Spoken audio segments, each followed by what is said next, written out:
Hi குட்டீஸ், welcome to little star world. இங்க நாம எல்லாரும் சேர்ந்து அழகான கதைகள் கற்றுக்கொள்வோம்.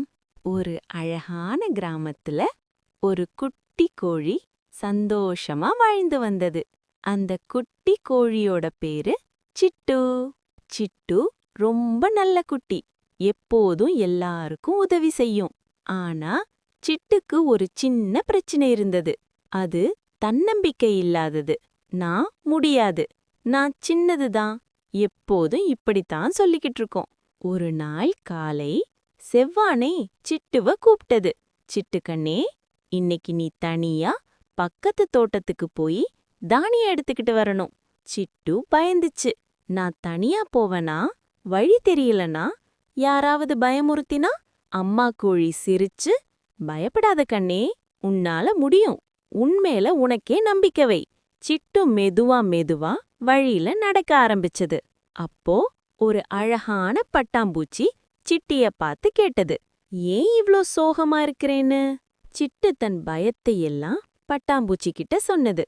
பட்டாம்பூச்சி சிரிச்சு, நான் சின்னதுதான், ஆனா வானத்துல இவ்வளவு அழகா பறக்கிறேன், நம்பிக்கை இருந்தா போதும். அதை கேட்டதும் சிட்டுக்கு கொஞ்சம் தைரியம் வந்தது. அடுத்ததாக வழியில ஒரு பெரிய மாடு நின்னுகிட்டு இருந்தது.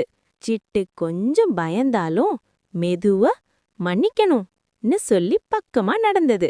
மாடு சிரிச்சு, பாத்தியா, நீ பயந்தாலும் முன்னெலந்துட்டேன்னு சொன்னது. அதுக்கப்புறம் சிட்டு இன்னும் தைரியமா நடக்க ஆரம்பிச்சது. சிறிது நேரத்துல அது தோட்டத்தை கண்டுபிடிச்சது. ஏ, நான் முடிச்சிட்டேன்னு சொல்லி சிட்டு சந்தோஷப்பட்டுச்சு. சிட்டு தானியத்தை எடுத்துக்கிட்டு வீட்டுக்கு திரும்பிச்சு.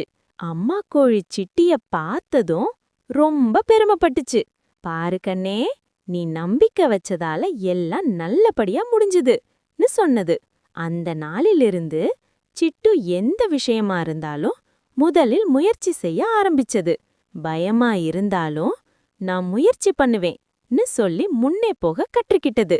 நம்ம மேல நம்பிக்கை இருந்தா எதையும் சாதிக்க முடியும். இந்த கதை உங்களுக்கு பிடித்திருந்தால் லைக் பண்ணுங்க, ஷேர் பண்ணுங்க மற்றும் பெல் சிம்பலை அழுத்த மறக்காதீங்க. லிட்டில் ஸ்டார் வேர்ல்டுல இன்னும் அழகான கதைகள் காத்திருக்குது.